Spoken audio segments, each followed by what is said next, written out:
This place is older than the pyramids of Giza.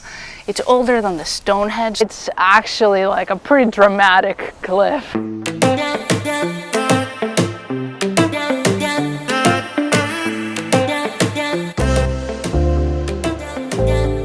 We are currently in the queue waiting for the ferry, about to go to Gozo, and we will spend the day there and check out the really pretty island.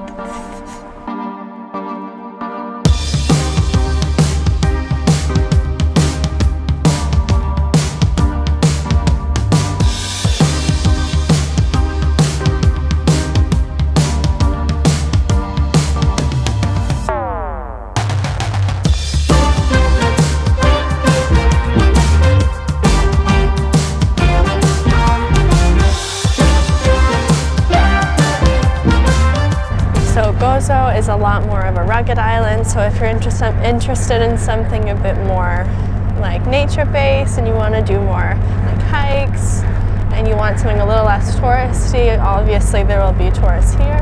Also, Gozo is the home of one of the oldest ruins we have from the Neolithic times, so we're super excited to go explore that area.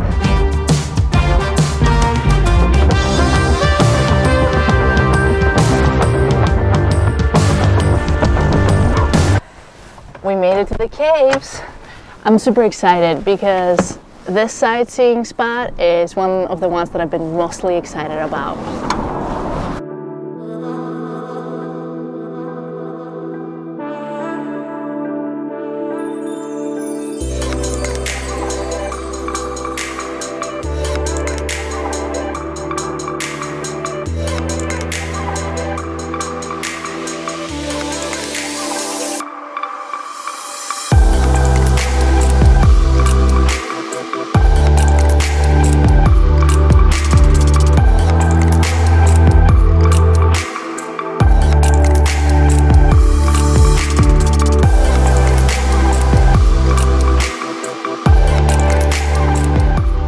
Honestly, it's just so peaceful in here.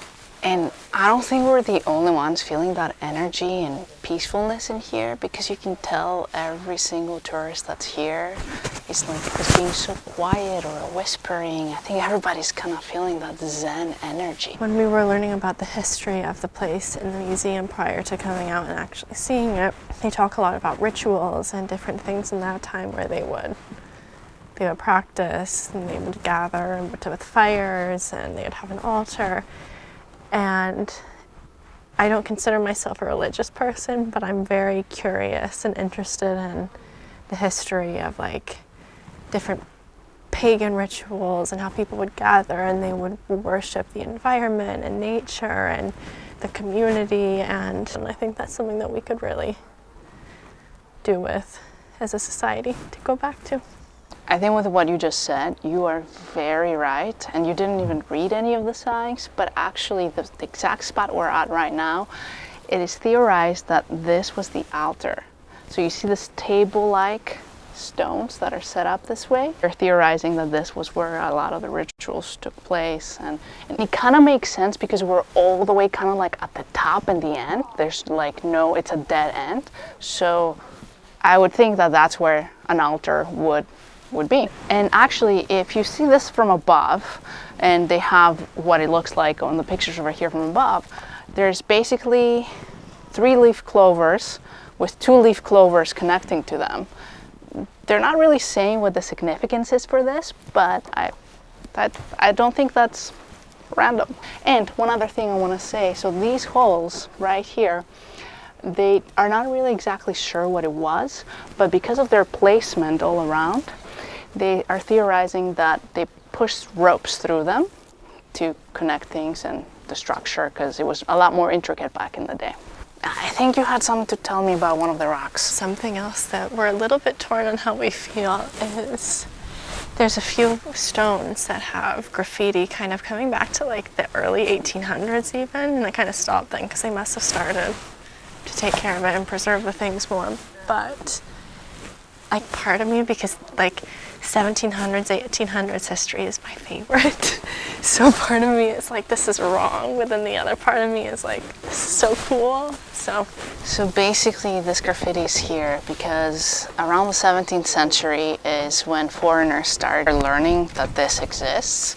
And so there would be ships and ships that would come from places in Europe, such as England, France, Spain, Italy. Inside the ships were poets, politicians, diplomats.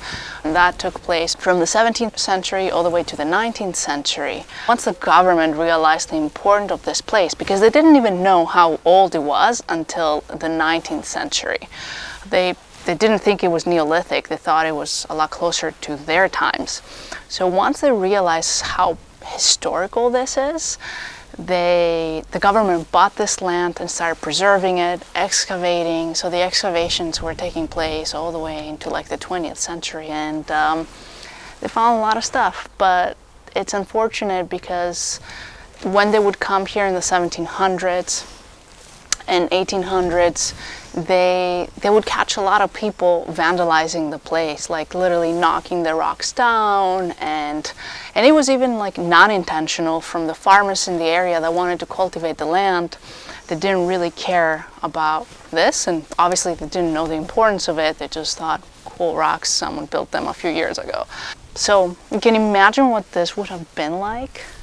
Another reason why this site is so important, this was the first megalithic temples to be recognized by UNESCO as a World Heritage Site in 1944. You can see why. If we're talking, this place is older than the pyramids of Giza, it's older than the Stonehenge that all of us know in England. So it's kind of like mind-blowing, especially because with Stonehenge, you can't even get this close. You're like touching distance away from all this stuff. And like, take a look at this rock, for example. So this rock, so a lot of the rocks and a lot of the really big ones are no longer standing, or they're trying to put them back up. But a lot of them are over 5 meters long and weigh like over 50 tons, which is really, really heavy. So locals have legends that claim that giants built this site, and hence the name Ggantija, which means gigantic. Another Greek word. It's absolutely crazy to be standing somewhere that was built in what's estimated to be 3700 BC. That's so long ago that it's hard for your mind to even wrap itself around how long ago that was. It's incredible. It's also super interesting to think about how advanced they were then for the architecture and how they had the minds to build something like this. And actually there's been it's theorized that it's been two different groups throughout history in Neolithic times that have come and shaped this place the way it is today. Not really today, but to the way it was, because they have found evidence of certain rocks and how they're carved. They use tools that they're estimated to be later on in the times rather than like when this was first built. So that's how they've been able to kind of tell, like, it's been two different time periods that locals have worked on this. And it's still a mystery who these people were that lived here. Very cool. It could have been the ancient Greeks, it could have been the Phoenicians, it could have been, who knows?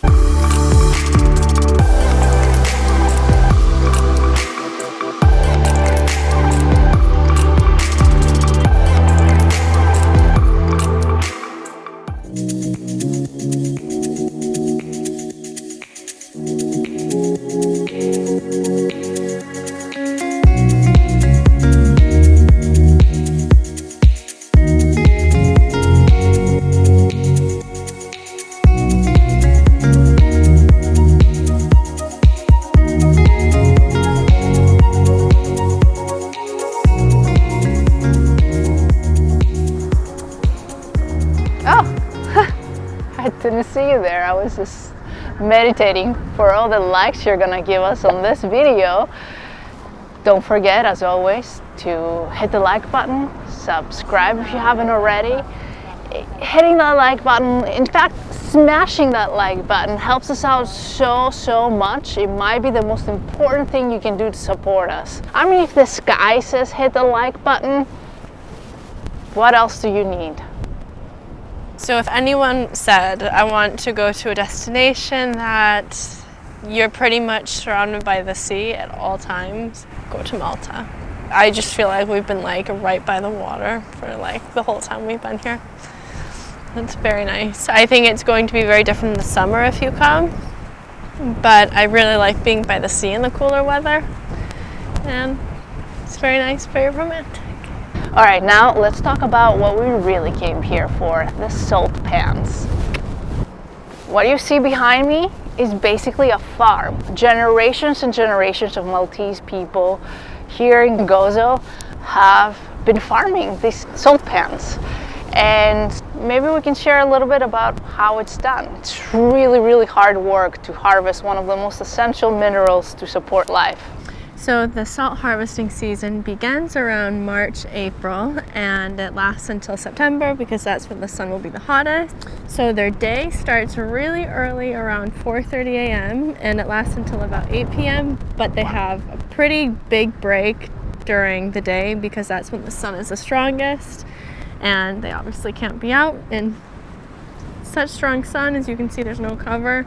That's pretty much it. So basically there's 3 farmers in the area and they've been doing this for generations. And the process, basically they say all you need is sea water and sun.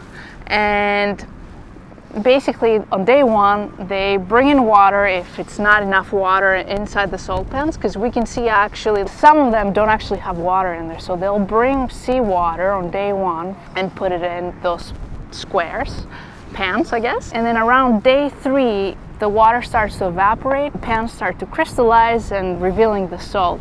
And about day 8 is when they start harvesting, and all the tools they use is what? A small little brush, and they just brush off the crystals. Put it in the buckets and sell it to local grocery stores and keep some to sell to tourists and locals.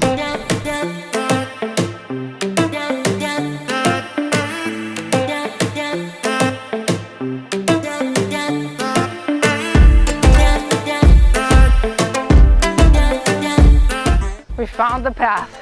That's definitely not where the guy told us to go, but it's okay. Whoa. Bring the camera. Mom, if you're watching this, hopefully I returned back safe. You look down, it's so high up. When we're coming from the boat, it didn't actually look that big. It's actually like a pretty dramatic cliff.